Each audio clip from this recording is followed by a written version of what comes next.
दोस्तों नमस्कार। आप सभी सदस्यों का स्वागत है बी ऑफिसर मेक ऑफिसर्स परिवार में। मैं हूं आपका संभव भैया।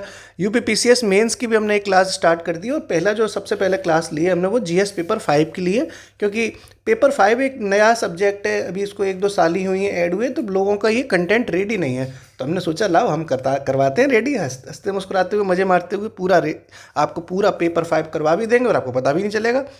तो इसकी आज पहली क्लास है। जो उत्तर प्रदेश स्पेशल का मतलब होता है कि इसमें जो क्वेश्चन आते हैं वो पूरे उत्तर प्रदेश के संदर्भ में ही होते हैं साहब। जीएस पेपर 5 के नाम से इसको जाना जाता है और ये पेपर 200 नंबर का होता है साहब। इसमें 10 सवाल आते हैं, वो 8-8 नंबर के आते हैं, 8 मार्क्स के आते हैं और उनको 125 शब्दों में लिखना पड़ता है। डब्ल्यू मतलब वर्ड्स। और इसमें 10 सवाल ऐसे आते हैं जो 12 मार्क्स के आते हैं और जिन्हें हमें लगभग 200 शब्दों में लिखना पड़ता है, 200 वर्ड्स में। ठीक है, तो इस तरीके से 20 सवाल आएंगे और 20 सवालों के हिसाब से टोटल 200 नंबर का ये पेपर है। मेरा प्रयास रहेगा कि दोस्तों आप इसमें मैक्सिमम से मैक्सिमम लेके आएँ। अब हम अपने तरफ से पूरा प्रयास करेंगे कि आपको अच्छा कंटेंट दें, आपको बार बार रिवाइज करें, आपको आंसर राइटिंग की फ्रेमिंग बताएं इन्हीं वीडियोज़ के माध्यम से कि कैसे करना है साहब। ठीक है, ये अपने उत्तर प्रदेश का नक्शा है साहब, बढ़िया सा। इसको आप धीरे धीरे बनाना सीखें, इंटरनेट से डाउनलोड कर लें। इसको आप जैसे जैसे प्रैक्टिस करेंगे इसको बनाने का आपको एक तरीके से नेचर इसका याद हो जाएगा। कौन सा जिला कहाँ है, धीरे धीरे ये सारी चीज़ें याद होती हैं। एक दिन में घंटा कुछ नहीं होता है। ठीक है, तो आनंद लेते हुए साहब पढ़ते हैं। पेपर 5 का सबसे पहले हम आपको सिलेबस तो बता दें। अब भैया ब्याह में जा रहे हैं, शादी में जा रहे हैं, तो ये भी तो देख लें कि कितने बजे लगुन टीका होगा, कितने बजे बारात होगी, कितने बजे विदाई होगी। तो मतलब सिलेबस की पूरी इसमें समझते हैं अपन लोग। ठीक है, सबसे पहले जो इसमें सिलेबस है वो मैं बता रहा हूँ बार बार कि उत्तर प्रदेश की इसमें पूरी कहानी है। उत्तर प्रदेश का अपन लोग सब कुछ समझेंगे, तो जो भी पढ़ेंगे वो उत्तर प्रदेश से संबंधित ही पढ़ेंगे। उत्तर प्रदेश का ही इसमें सिलेबस है। इसमें उत्तर प्रदेश का इतिहास पढ़ना है साहब, मज़ा आएगा। अभी तक आपने भारत का इतिहास पढ़ा था, अब उत्तर प्रदेश का इतिहास पढ़ेंगे साहब। इतिहास में क्या होता है, इतिहास में साहब पुराना इतिहास भी होता है, प्राचीन। इसमें इतिहास में मध्यकालीन इतिहास भी होता है। इसमें आर्ट एंड कल्चर भी अपन पढ़ेंगे। कला संस्कृति जो होती है वो भी इतिहास से ही जुड़ी जाती है। उत्तर प्रदेश का जो आर्ट एंड कल्चर है वो भी देख लेंगे साहब आनंद के साथ। और इसमें उत्तर प्रदेश का जो इस वक्त जो 1947 के टाइम था, आज़ादी का टाइम था, तब उत्तर प्रदेश का आधुनिक भारत का जो इतिहास होगा वो भी ये इतिहास में ही आएगा। और क्या देखेंगे साहब, मज़ा आएगा मज़ा आएगा। तो भैया सोसाइटी देखेंगे उत्तर प्रदेश की, हा, समाज देखेंगे, वाह। और समाज के साथ सामाजिक मुद्दे भी देखेंगे इसके, ये सिलेबस है इसका। ठीक साहब, यानी सामाजिक मुद्दे भी देखे जाएंगे, सोसाइटी देखी जाएगी। ओके, सोसाइटी देखेंगे, आनंद लेंगे, कहाँ कौन सी जगह क्या क्या मुद्दे चल रहे हैं, किस तरह की महिलाएं हैं, किस तरह की जनजातियां हैं, जातियां हैं, पिछड़े वर्गों की क्या कहानी है, शिक्षा व्यवस्था कैसी है, स्वास्थ्य सिस्टम कैसा है, ये सब कुछ देखेंगे। और क्या देखेंगे, उत्तर प्रदेश की राजनीति देखेंगे साहब, राजनीतिक व्यवस्थाएं देखेंगे, पॉलिटिक्स देखेंगे उत्तर प्रदेश में कैसी चमकी थी। ठीक साहब, कौन कब सीएम बना, कौन ने क्या किया, लोक सेवा आयोग कब बना, क्या काम करता है, राजभाषा कैसी है, सब कुछ समझेंगे अब इसमें धीरे धीरे करके। और क्या देखेंगे, और देखेंगे इंटरनल सिक्योरिटी, जिसको कहते हैं आंतरिक सुरक्षा उत्तर प्रदेश की, कि उत्तर प्रदेश में कब कब साहब दंगे होते हैं, कब कब नक्सलवाद फैला, उग्रवाद फैला, साइबर सिक्योरिटी क्या है, पुलिस क्या करती है, प्रशासन क्या करता है, तहसीलदार क्या करता है, वो भी आपको बताया जाएगा आनंद के साथ साहब। ठीक साहब, एसडीएम साहब क्या करते हैं, मीडिया का रोल क्या है, सोशल नेटवर्किंग साइट को कैसे कंट्रोल करते हैं। कहते हैं साहब, आप सुनते होंगे ना कि वहाँ बरेली में दंगा हो गया, इंटरनेट बंद हो गया, तो इंटरनेट बंद कैसे किया जाता है, किस पर पावर है, सब कुछ समझेंगे इस पूरे पेपर में। उत्तर प्रदेश का पूरा लॉ एंड ऑर्डर एक तरीके से। और लास्ट में अपन देखेंगे उत्तर प्रदेश से रिलेटेड करंट अफेयर्स जो इस पेपर में आएगी। ये जो है हर साल बदल जाती है। जब आप 2025 का मेंस देंगे तो अलग करंट अफेयर्स होगी, 2026 का देंगे तो अलग करंट अफेयर्स होगी। और साथ में अपन देखेंगे उत्तर प्रदेश का पर्यटन, कि कहाँ कहाँ साहब हम उत्तर प्रदेश में घूम सकते हैं, आराम से ज़िंदगी के साथ मज़े मार सकते हैं, शादी के बाद कहाँ जाना है, शादी से पहले कहाँ जाना है, सब समझा दूंगा भाई साहब, सब कुछ बता दूंगा। कहाँ ठहरना है, कहाँ नहीं ठहरना, कहाँ टेंशन हो जाएगी ठहर जाओगे, कहाँ जाओगे तो फूल खिलेंगे, सब बता देंगे साहब। हम भी बहुत घूमे, तुम्हें भी घुमाएंगे। उत्तर प्रदेश की अपन योजनाएं भी इसमें देखेंगे और उत्तर प्रदेश में अपन इसमें नवाचार भी देखेंगे। नवाचार समझते हो, नई नई जो फूल खिल रहा है, समझे, भंवरों ने खिलाया फूल, फूल दिल ले गया राजकुमार। तो नवाचार का मतलब होता है इनोवेशंस, क्या क्या खोज हो रही हैं, कहाँ कहाँ डेवलपमेंट हो रहा है, मतलब नई नई तरीके का। ये पूरा का पूरा जो मैंने आपको कथा समझाई, ये उत्तर प्रदेश का सिलेबस है। अब अपन जय श्री राम बोल के ऊपर वाले का नाम लेके कर देते हैं कथा शुरू साहब। जय हो प्रभु की। और सबसे पहले अपन कथा शुरू कर रहे हैं, वो कर रहे हैं सिलेबस के अकॉर्डिंग, जिस लेवल पे जिस क्रोनोलॉजी में सिलेबस में लिखा हुआ है वैसे चलेंगे। सबसे पहले सिलेबस में लिखा है इतिहास एवं कला संस्कृति उत्तर प्रदेश के संदर्भ में। तो सबसे पहले जो यूनिट है, ये देखो यूनिट है, unit 1, unit 2, unit 3, unit 4, unit 5। तो अपन भैया यूनिट 1 देखते हैं भैया। यूनिट 1 क्या है? हिस्ट्री। ठीक साहब, तो यूनिट 1 डाल लो भैया हेडिंग। PDF घंटा दूंगा नहीं किसी की, आप अपना नोट्स बनाओ आनंद लेते हुए और उसी नोट्स को बार बार पढ़ो। भाई साहब दिक्कत आएगी नहीं, क्या जरूरत है? एक बार पढ़ पढ़ा के लिख लिखा के अपना याद करके ख़त्म करो। 5 साल तक पेपर थोड़ी देना, एक बार में प्री दो, मेंस दो, इंटरव्यू दो, सिलेक्शन लो, ज़िंदगी की मजे लो, नौकरी करो भाई साहब। तो यूनिट 1 क्या है? इतिहास व कला संस्कृति। इतिहास व कला संस्कृति।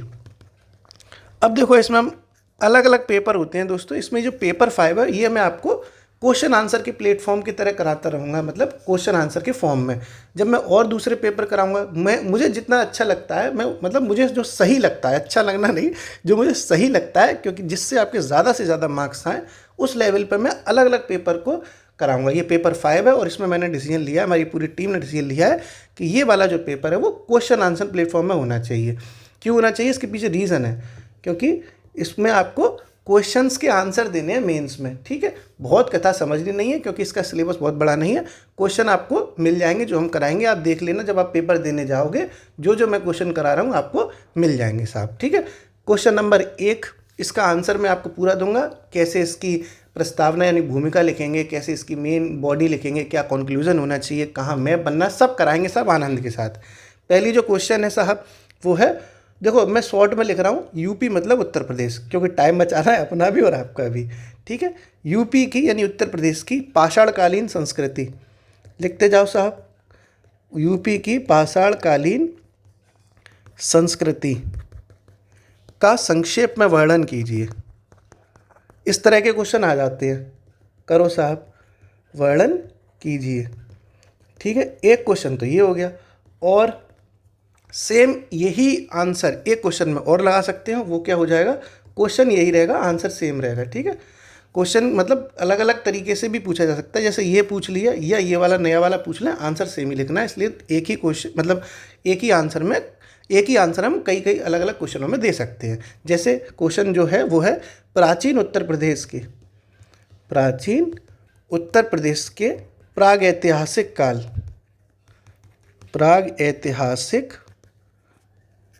काल के प्रमुख स्थलों का विवरण दीजिए। ठीक है, विवरण दीजिए। अब जो इस तरीके के सवाल हैं वो 100% आने हैं। उत्तर प्रदेश की एंशिएंट हिस्ट्री से क्वेश्चन आने हैं। तो इसका मतलब ये है जो हमारा उत्तर प्रदेश है उसकी पाषाणकालीन संस्कृति, मतलब पुराना जो उत्तर प्रदेश था, प्राचीन भारत के इतिहास पढ़ते हो आप लोग, एंशिएंट हिस्ट्री, वैसे अब ancient history of Uttar Pradesh type का ये क्वेश्चन है कि जो पुराना उत्तर प्रदेश है अपना, उसमें जो प्राग ऐतिहासिक काल था, मतलब जो इतिहास लिखा जा रहा था उससे पहले का जो प्राग ऐतिहासिक काल है, उसके टाइम पे उत्तर प्रदेश से जो स्थल प्राप्त हुए उनका विवरण देना है साहब। ठीक है भैया, शुरू करते हैं इसका आंसर। पिक्चर तो अब यहाँ से शुरू होगी। ठीक है, अब देखो, अब मैं आपको समझा रहा हूँ कि एक आंसर में होता क्या है। ठीक है, पहले तो मैं ये आपको समझा दूँ कि आंसर में क्या होता है, तब आपको समझ में आएगी। जो हमारा मेंस का आंसर होता है दोस्तों, मेंस ही तो ले रहे हैं, ये कोई प्री तो चल नहीं रहा कि गोला भरना है। गोला भरने वाला सिस्टम तो प्री में होता है, ये तो मेंस आ गया। तो मेंस को हम 3 हिस्सों में लिखते हैं। सबसे पहले हमें लिखते हैं भूमिका, और भूमिका होती है दोस्तों कुल मिला के 3-4 लाइन की। जो पैराग्राफ लिख रहे हो वो 3-4 लाइन का होना चाहिए। फिर आता है मेन बॉडी, जिसको कहते हैं मेन बॉडी। मेन बॉडी का मतलब है कि जो सवाल पूछा गया था उसके उत्तर लिखो। सवाल क्या पूछा गया है कि प्राग ऐतिहासिक काल के प्रमुख स्थलों का विवरण दीजिए, यानी जो प्राग ऐतिहासिक काल था उसमें कौन कौन से स्थल उत्तर प्रदेश में पाए गए उसके बारे में लिखना है हमें, कि ये साहब ये पाया गया, यहाँ ये मिला, ये पाया गया, यहाँ ये मिला। ये सारी चीज़ें हमें मेन बॉडी में लिखनी होती हैं। भूमिका में हमें क्या लिखना होता है? भूमिका में हमें लिखना होता है कि जैसे प्राग ऐतिहासिक काल के बारे में थोड़ा सा लिख दिया। जो भी सवाल पूछा गया उसके बारे में 2-4-3-4 लाइनें ऐसी लिख दो जो उस क्वेश्चंस को कवर करती हूँ। ठीक है, ये बहुत अलग अलग हो सकती हैं। ऐसा नहीं है कि मैंने जो भूमिका लिखी है वो किसी और की भूमिका से ज़रूरी नहीं है मैच करे। मेरी भूमिका अलग है, आपकी भूमिका अलग है, इसमें कोई दिक्कत नहीं होती।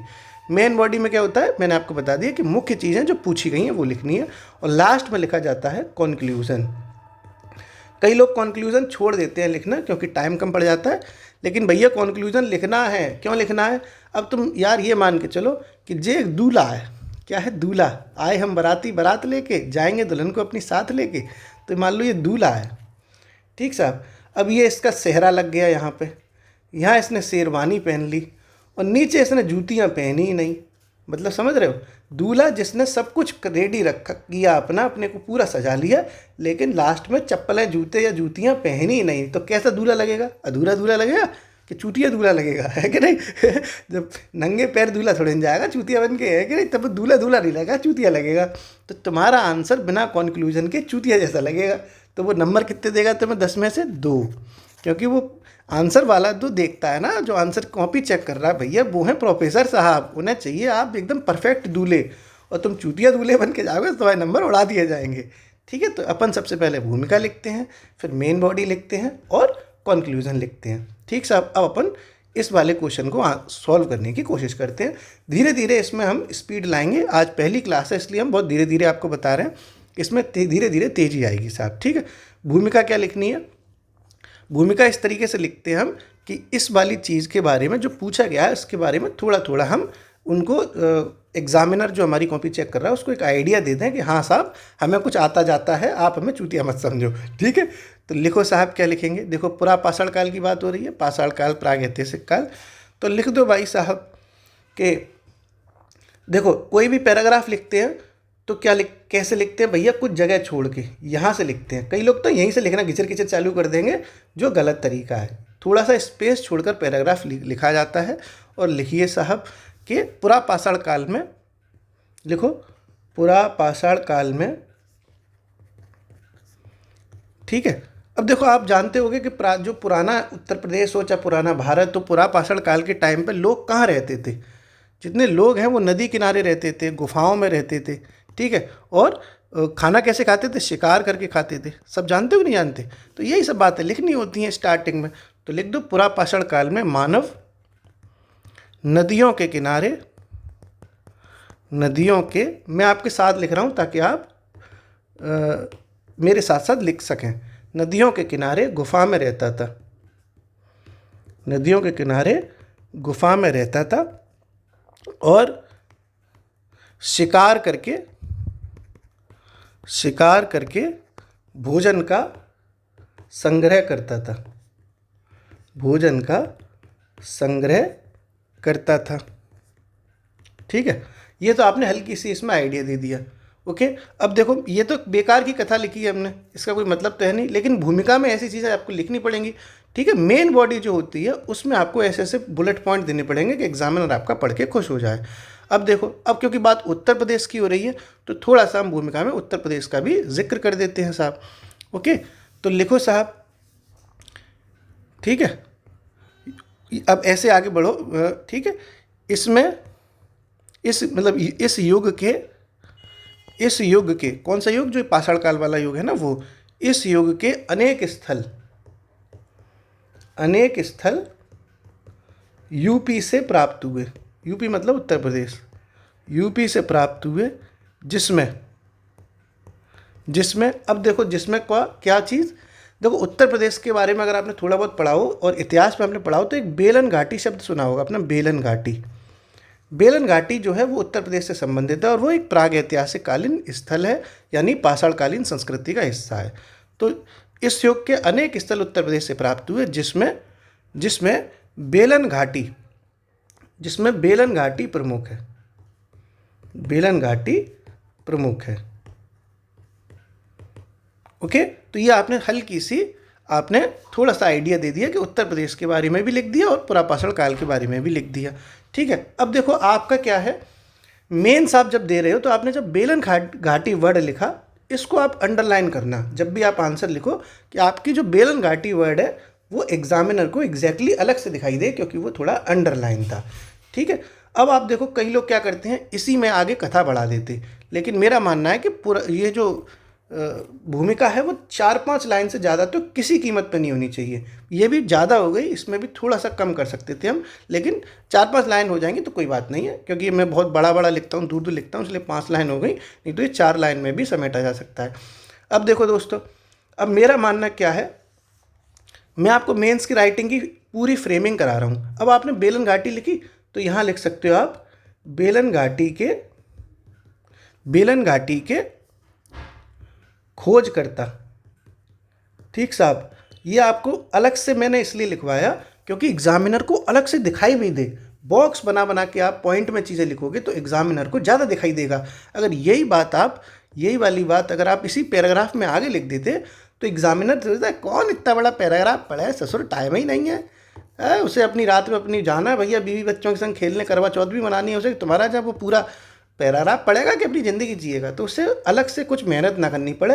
ये जिम्मेदारी तुम्हारी है क्योंकि मेंस तुम्हारा है, नंबर तुम्हें चाहिए। ठीक है, तो बेलन घाटी के खोजकर्ता साहब कौन हो गए, उसका नाम आपने यहाँ साइड में लिख दिया, साइड में नहीं लिख दिया, बॉक्स बना के लिख दिया, GR शर्मा। ठीक है, ये इलाहाबाद यूनिवर्सिटी के पूर्व प्रोफेसर साहब रहे हैं।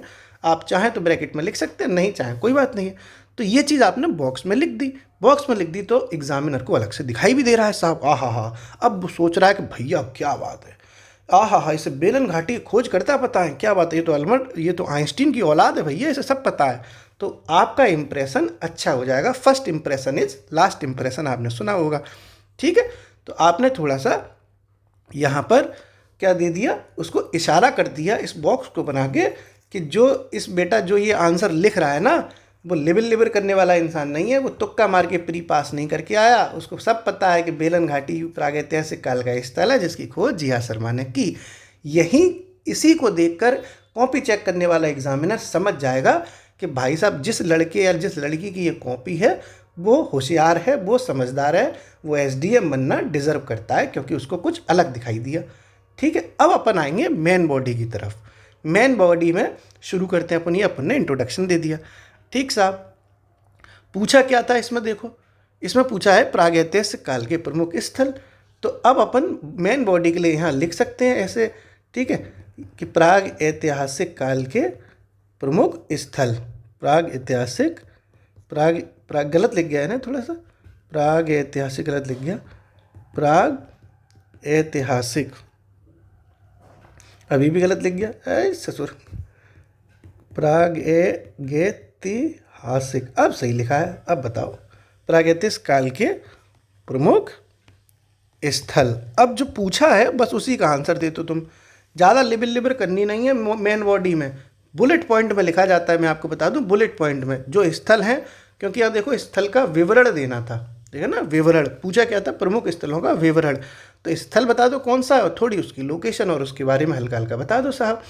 तो सबसे पहले कौन सा है भैया, बेलन घाटी, ऐसे ही लिखना तुम लोग भी, बेलन घाटी।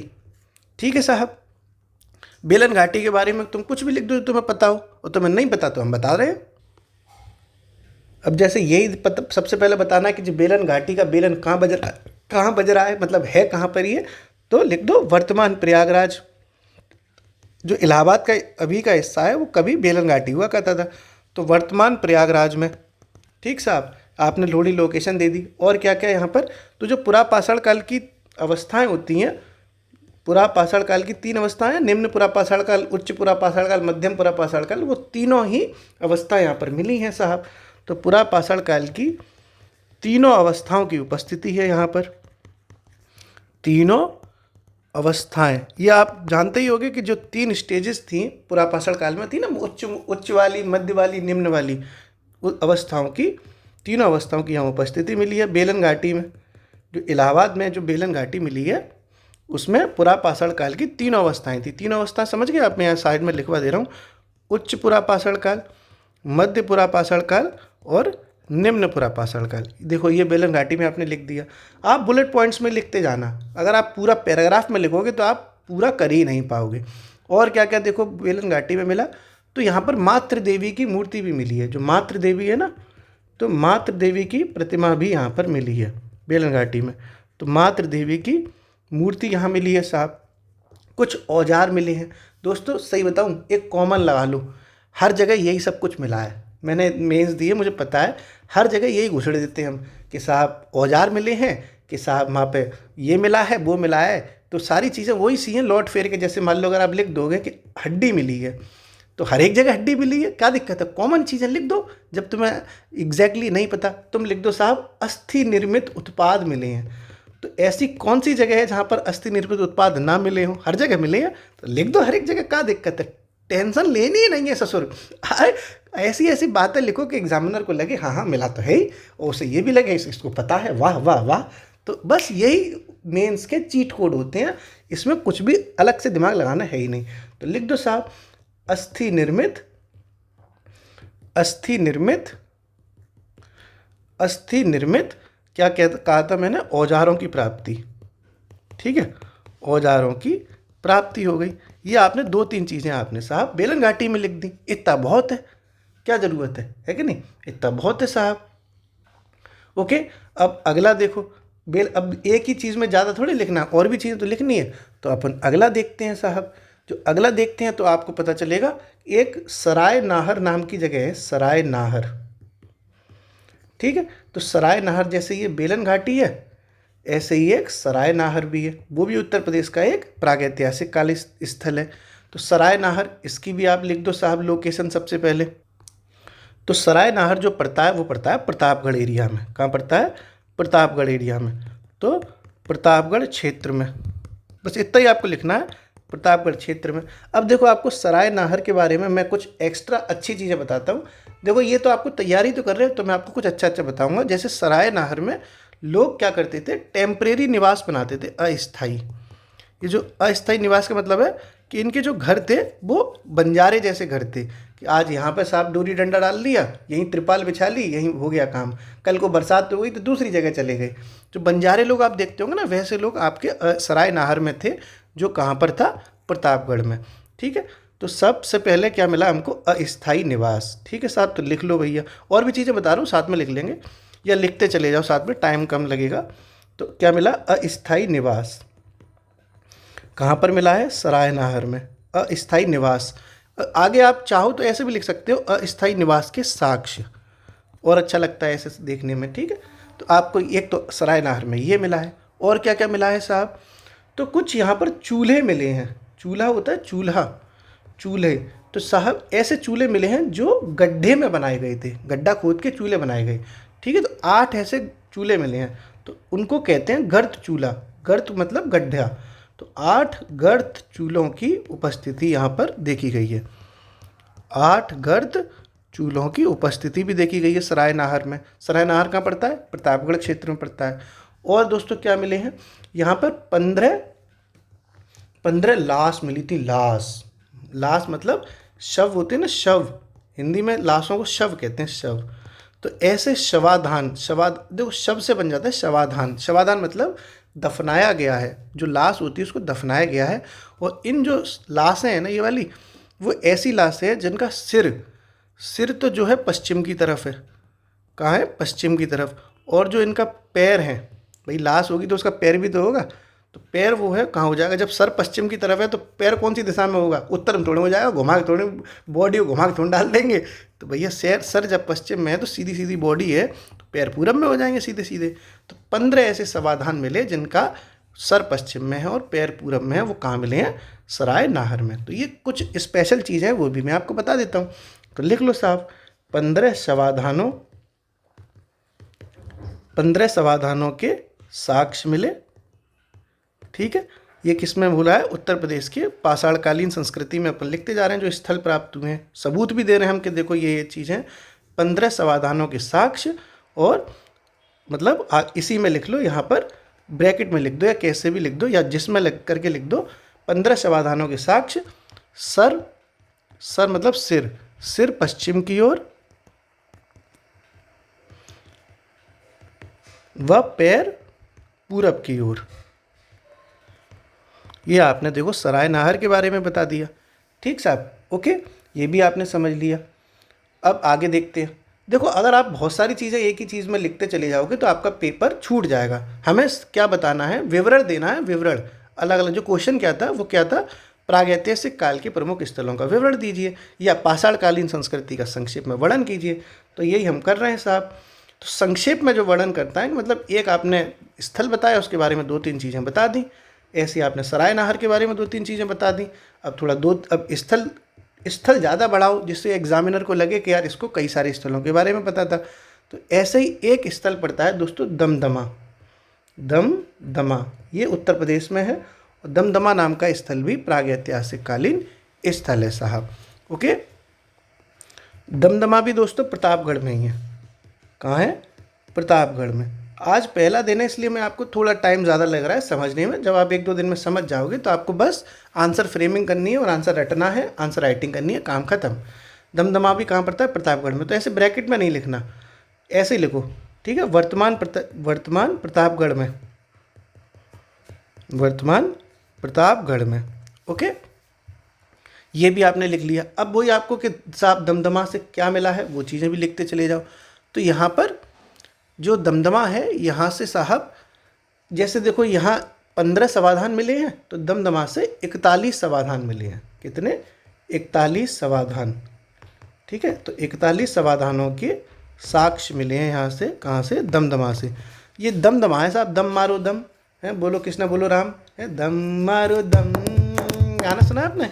मिट जाए गम बोलो सुबह शाम, हरे कृष्णा हरे राम। तो हरे कृष्णा हरे राम करते हुए 41 लोग जो है लुढ़क गए। ठीक, कितने? शुभ संख्या लुढ़कनी थी ना, क्योंकि दम मारो दम हरे कृष्णा हरे राम की बात थी, तो शुभ संख्या कितनी हो जाएगी? 41। तो 41 समाधानों के साक्ष्य हमें दमदमा से मिले। और 1-2 चीज़ें आप लिख सकते हो यहाँ पे, जैसे मैं आपको स्पेशल चीज़ें बता रहा हूँ कि यहाँ पर कपल्स भी भैया एक साथ मरे थे। ठीक है, दम जो है कह रहे दम निकला था, तो कब किनका निकला? कपल्स का। तो 5 युगल समाधियाँ भी प्राप्त हुई हैं, 5 युगल समाधियाँ। ठीक है, मतलब ऐसी समाधियाँ जो कपल्स के साथ हैं, जब तक हैं जिंदा तुम्हारे साथ रहेंगे, जब तक मरेंगे तुम्हारे साथ मरेंगे। हैं यार जलने वालों को जलाएंगे, प्यार में जिएंगे मर जाएंगे। हाँ, ऐसे तो प्यार में जी रहे थे, प्यार लोगों को कबूल नहीं हुआ तो साथ में मर गए साहब। मर गए तो युगल समाधि हो गई। आए भाई साहब, वो भी कितनी? 5 कपल मर गए। बताओ, लैला मजनू को लोग जीने नहीं देते हैं। क्या करें, तड़फी ऐसी है, रहा नहीं जाता है। मतलब कहते नहीं, वो गाना बनाया भी है कि आ ले चले तुझे तारों के शहर में, धरती पे ये दुनिया हमें प्यार नहीं करने देगी। तो धरती पे प्यार नहीं किया जा रहा था, इसलिए 5 कपल्स ने दम निकाल ली अपनी दमदमा में। कहाँ पे है दमदमा? प्रतापगढ़ में। तो ऐसे याद रख सकते हो कि 5 कपल्स ने अपनी दम कहाँ निकाली? दमदमा में। तो 5 युगल समाधियाँ भी दमदमा में प्राप्त हुई हैं। इतना ही काफ़ी होता है दोस्तों। अगला स्थल देखते हैं अपन लोग। एक कहाँ चला गया भैया? आ गया, लौट आए। तो अगला जो स्थल है वो है दोस्तों जो वो पड़ता है आपका, वो है भैया मेहदहा। मैदा नहीं है, महदहा। ये भी कहाँ है साहब? ये भी प्रतापगढ़ में। तो इसमें भी लिख दो वर्तमान प्रतापगढ़ में। ये बढ़िया है कि एक ही जगह है, अलग अलग टेंशन ही नहीं है याद करने के लिए। तो वर्तमान प्रतापगढ़ में हो गया साहब मेहदहा। यहाँ क्या मिला है? तो यहाँ इस जो मेहदहा है यहाँ से हमें आपको आभूषण मिले हैं साहब। आए भैया, आभूषण मिले हैं, आभूषण। ठीक साहब, गोल्ड मिला है, गोल्ड। और मेहदहा से क्या मिला है भैया? तो 17 मानव कंकाल भी मिले हैं, 17 मानव कंकाल। समझ रहे हो? तो अभी तो हम पहला दिन है इसलिए हम धीरे धीरे कर रहे हैं। मैं आपको बता भी रहा हूँ बार बार कि जब हम धीरे धीरे आगे बढ़ेंगे तो बहुत जल्दी होगा। आप टेंशन मत लेना। नहीं आप सोचोगे बताओ एक दिन में एक ही क्वेश्चन होगा तो कैसे काम चलेगा? ऐसा नहीं होता, हम आपको स्पीड से करवाएंगे, टेंशन मत लो। तो मेहदहा क्या है? तो ये प्रतापगढ़ में मिल गया है। यहाँ आभूषण मिले हैं और 17 मानव कंकाल मिले हैं। कितने मिले हैं? 17। बस इतना ही काफ़ी होता है। 2-3 चीज़ें लिखते जाओ, आगे बढ़ते जाओ। अगला जो स्थल है वो साहब मिला है लेखैया। ठीक साहब दोस्तों, सॉरी थोड़ी ये 17 मानव कंकाल वाली गलती हो गई मुझसे। मैं लेखैया मिले हैं तो इसको ज़रा प्लीज़ काट लेना, इस थोड़ा फ्लो में लिख गया। तो ये मेहदहा से क्या मिला है? वर्तमान वो मेहदहा से क्या मिले हैं साहब? ये मिले हैं आभूषण। और जो दूसरी चीज़ मिली थी वो गलती से लिख गया था, यहाँ मिला है स्थाई झोंपड़ी। स्थाई झोंपड़ियाँ मिली हैं, स्थाई झोंपड़ियाँ। ये मिस्टेक से मुझसे लिख गया, सॉरी। तो जो आपने देखा होगा कि ये आपको देख लिया मेहदहा में स्थाई झोंपड़ियाँ मिल गई साहब। स्थाई झोंपड़ी का मतलब है कि ये ऐसी झोंपड़ी थी जो टेम्परेरी नहीं थी, परमानेंट थी, कि बारिश हो जाए वैसी हो जाए, मतलब बंजारे टाइप का नहीं रह रहे थे।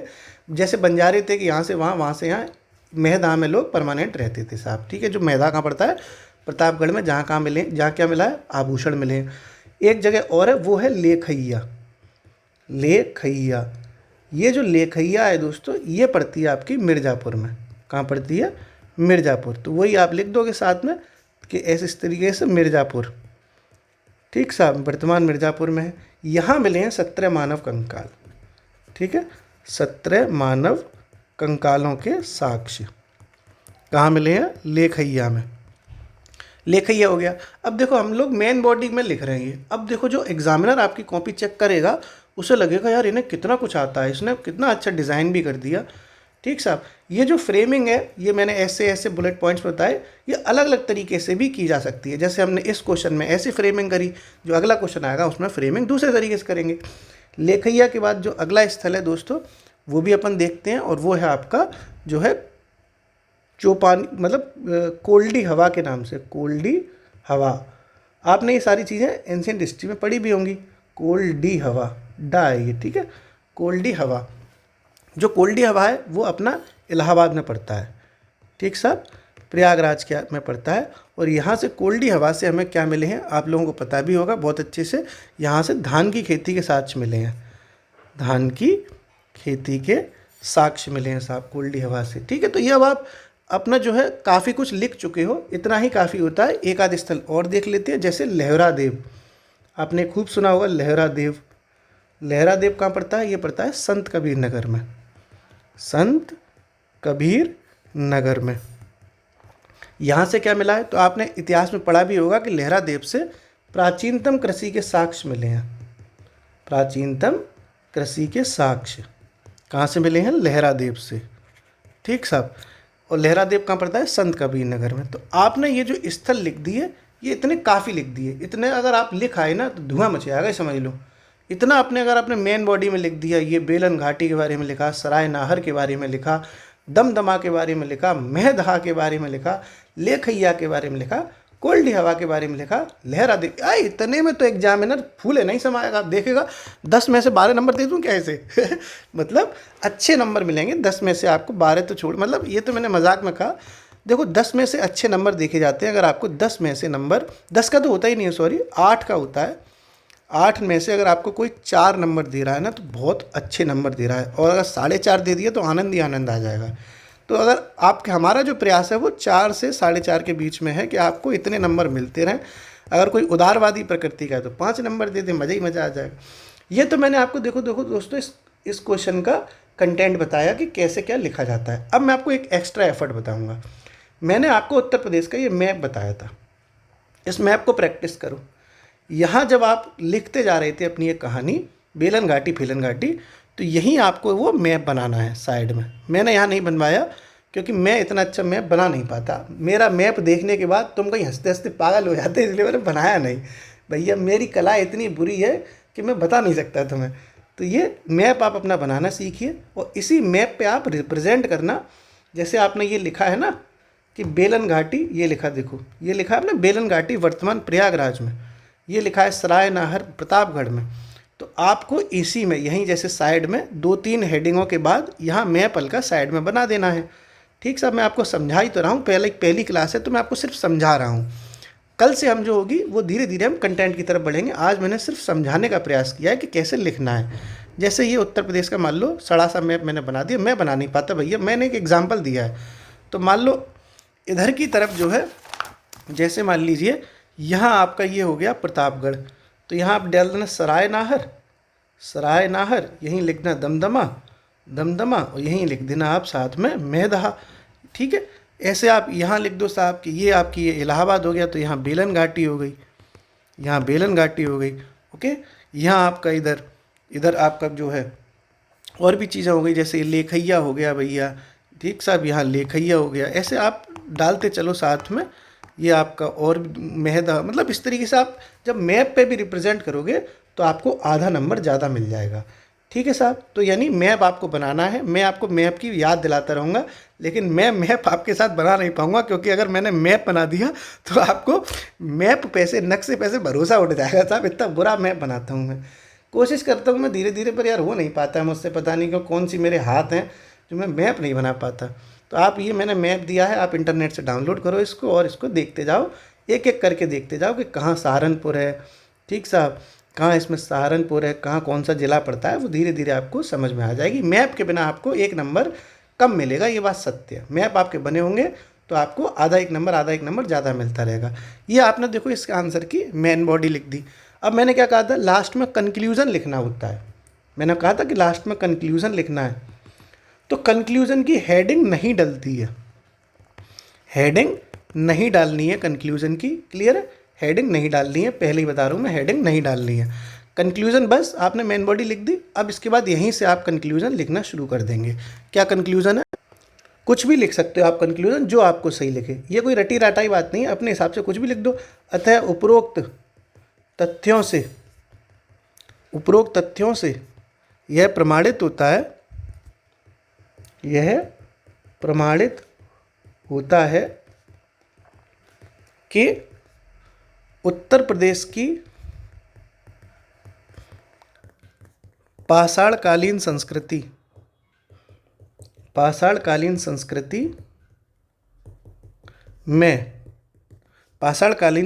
में लोग कृषि करते थे कि नहीं करते थे, कृषि का साक्ष्य भी दिया है देखो। पशुपालन, इसके भी साक्ष्य मिले हैं भाई, खेती बाड़ी हो रही है तो पशुपालन भी है, तो पशुपालन। ठीक है, मिट्टी के बर्तन, ठीक है। औजार के बारे में भी साक्ष्य दिए हमने, तो औजार आदि से परिचित थे, ये आपने लिख दिया, आदि से परिचित थे। ठीक है, ये भी आपने लिखा। अब देखो एक चीज़ और आपने देखी होगी, इतना ही कंक्लूज़न काफ़ी होता है, 2-3 लाइन का। ठीक है, लेकिन ये तो हम आईपैड पे लिख रहे हैं, बड़ा बड़ा लिख रहे हैं, तो आपने ये इस तरीके से लिख दो। ओके, लेकिन आपने इसमें देखा कि कहीं भी धर्म की कोई बात आई कि मंदिर मिला है कि नहीं मिला, नहीं मिला ना, तो ये बात आप ज़रूर लिखो कि जो चीज़ नहीं मिली है वो चीज़ का भी वर्णन करना चाहिए। तो जो मिल गया वो तो सही है, जो चीज़ नहीं थी उसका भी वर्णन करना चाहिए। तो साथ में लिख सकते हैं अपन आगे, हालांकि धर्म व उपासना के ठोस साक्ष्य उपलब्ध नहीं हुए, ठोस साक्ष्य उपलब्ध नहीं हुए, लिख दिया। इस तरीके से आप अपना ये विराम लगाओ और इसका पूरा का पूरा उत्तर खत्म। ठीक साहब, समझ गए आप पूरी चीज़ें। आज ये पहला दिन था इसलिए मैंने आपको धीरे धीरे चीज़ें कराई। कल से हम आपको एक दिन में 7-8 प्रश्न करा दिया करेंगे, और कुल मिला के ऐसे अगर आप यूपी पेपर के 15-20 वीडियो में पूरा उत्तर प्रदेश पेपर जो 5 है वो मैं ख़त्म करा दूंगा। ये जिम्मेदारी मेरी है, आप उसकी चिंता ना करें। जिस चीज़ की जिम्मेदारी संभव भैया की है उस चीज़ के लिए आप संभव भैया को ही जिम्मेदार समझें। कैसे ख़त्म होगी, कब ख़त्म होगी, सारी चीज़ें बता दी मैंने। क्लास 1 थी, समझाया था मैंने, इसलिए इसमें मैंने धीरे धीरे टाइम लगाया। ठीक है, ओके। एक बार मैं रिवाइज कराऊंगा तभी आपको याद होगा, नहीं तो कोई मतलब नहीं है। तो सबसे पहले हम जो रिवाइज कराया करेंगे दोस्तों, वो आपको मेन बॉडी रिवाइज कराएंगे। मेन बॉडी ही मेन होती है। ठीक है भैया, तो मेन बॉडी क्या है, मेन बॉडी थी सबसे पहले बेलन घाटी जो इलाहाबाद में मिली, जहाँ पर तीनों अवस्थाएं मिली थी, उच्च, मध्यम और निम्न। मातृ देवी की प्रतिभा भी मिली थी, कहाँ से, बेलन घाटी से। मातृ देवी, बेलन से कौन मारता है, माता मारती है कि नहीं मारती है ना, बेलन से मतलब बच्चे तो कुटते ही कुटते हैं, पति भी कुटता है, तो सब जो औरतें हैं वो मातृ देवी तो हैं, बेलन से कूट देती हैं। तो अब मातृ देवी कहाँ मिलेगी, बेलन घाटी में। भैया हड्डी निर्मित औजार कहाँ मिलेंगे, औजार भी सारी मातृ देवियों के पास ही हैं। सराय नाहर, ये प्रतापगढ़ क्षेत्र में पड़ता है। यहाँ अस्थायी निवास के साक्ष्य मिले हैं सराय नाहर में। 8 गर्त चूल्हे मिले हैं सराय नाहर में। 15 ऐसे समाधान मिले जिनका सर तो पश्चिम की तरफ और पैर पूरब की तरफ है, वो कहाँ है, सराय नाहर में। ठीक भैया, नहर में डाल देते हैं, लाश नहीं डाल देते, ऐसे आप याद रख सकते हो। अगला दमदमा था, दम मारो दम, दम निकल गया था 5 युगल समाधियों के लिए और 41 समाधानों के लिए। दमदमा कहाँ पड़ता है, ये भी प्रतापगढ़ में ही है। मैधा, ये भी प्रतापगढ़ में है, और यहाँ पर आभूषण मिले हैं और स्थायी झोंपड़ियाँ मिली हैं। लेखैया ये मिर्ज़ापुर में पड़ता है और यहाँ 17 मानव कंकाल मिले हैं लेखैया में। कोल्डी हवा इलाहाबाद में पड़ता है और ये धान की खेती मिली है। कोल्डी हवा में क्या मिला है? धान की खेती। लहरा देव ये वर्तमान के संत कबीर नगर में पड़ता है और यहाँ पर प्राचीनतम कृषि के साक्ष्य प्राप्त हुए हैं और यहाँ धर्म और उपासना से संबंधित कोई भी ठोस साक्ष्य उपलब्ध नहीं हुआ। फिलहाल इस वीडियो में इतना ही। कल से क्लास 1 घंटे से कम नहीं आएगी क्योंकि हमें ये 20 क्लासों में कराना है और हम करा देंगे, हमारी जिम्मेदारी है, आप चिंता मत करना। पहली क्लास थी इसलिए मैंने बहुत आनंद के साथ सिर्फ एक सवाल कराया ताकि आप समझ सकें कि आंसर कैसे समझा जाता है, लिखा जाता है, क्या क्या चीज़ें करनी है। मैप बनाने की प्रैक्टिस ज़रूर करते रहना। फिलहाल इस वीडियो में इतना ही। शुक्रिया।